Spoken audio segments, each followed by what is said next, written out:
Assalamualaikum warahmatullahi wabarakatuh.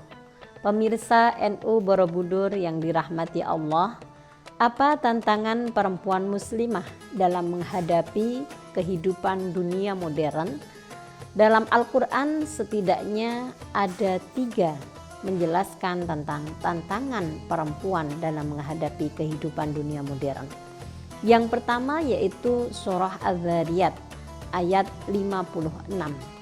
Dikatakan Bismillahirrahmanirrahim. Wa ma khalaqtul jinna wal insa illa liya'budun. Dan tidak diciptakan jin dan manusia kecuali untuk beribadah kepada Allah Subhanahu wa taala. Maka perempuan sebagai manusia harusnya hanya menghamba, beribadah kepada Allah Subhanahu wa taala untuk terus bagaimana supaya kehidupannya baik di zaman sekarang sampai zaman yang akan datang terus menghamba kepada Allah melalui ibadah-ibadah mahdhah maupun ghairu mahdhah, ibadah ilahiyah maupun ibadah sosial.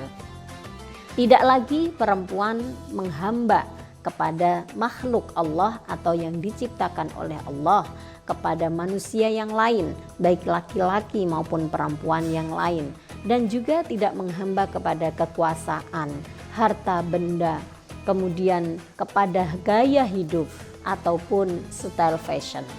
Yang kedua yaitu pada surah An-Nahl ayat 97. Bismillahirrahmanirrahim. Man 'amila shalihan min dzakarin aw unsa wa huwa mu'minun falanuhyiyannahu hayatan thayyibah.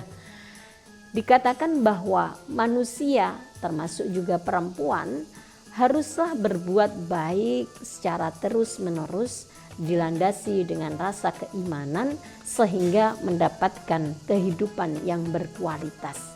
Maka perempuan ditantang untuk mewujudkan kehidupan yang berkualitas itu. Bagaimana caranya?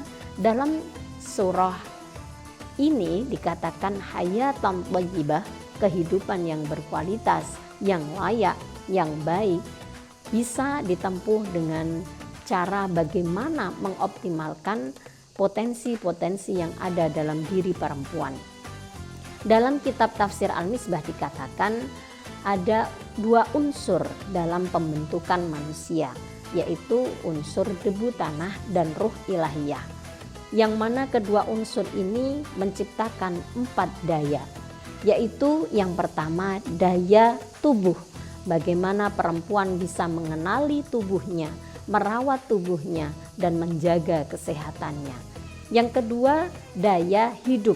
Bagaimana perempuan bisa menyesuaikan diri dengan lingkungannya, mengembangkan kehidupannya. Yang ketiga, daya akal. Bagaimana perempuan mempunyai ilmu pengetahuan yang luas, berwawasan luas, dan juga bisa mengikuti kemajuan teknologi. Yang terakhir yaitu daya kalbu. Bagaimana perempuan bisa dipandang dengan cantik, bagaimana perempuan mempunyai keindahan. Tentu keindahan ini bersumber dari keindahan batiniah, yaitu diwujudkan dengan keindahan akhlak. Nah, ayat yang terakhir yaitu surah Al-Hujurat ayat 13. Bismillahirrahmanirrahim.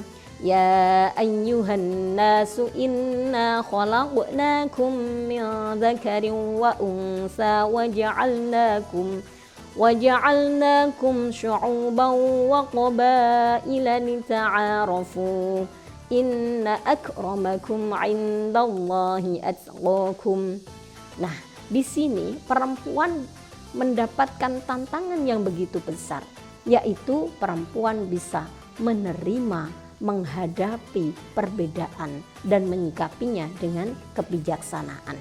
Maka bagaimana supaya kebijaksanaan ini bisa mewujudkan lita'arafu, saling mengenali, saling memahami, dan saling bermitra. Kemitraan ini dan kesalingan ini mungkin antara hubungan antar manusia, antar suku, antar bangsa, antara laki-laki dan perempuan, antara perempuan dan perempuan yang lain, atau mungkin hubungan antara orang tua dan anak, hubungan antara suami dan istri. Ini dituntut untuk menjaga kesalingan. Supaya apa? Supaya bisa mewujudkan ketakwaan di hadapan Allah Subhanahu wa taala dan mendapat kemuliaan di sisinya. Maka perempuan haruslah lita'arafu, supaya bisa menjadi perempuan yang bertakwa, yang mulia, dan melahirkan manusia-manusia yang bertakwa lagi mulia di hadapan Allah Subhanahu wa taala. Terima kasih, mohon maaf. Wassalamualaikum warahmatullahi wabarakatuh.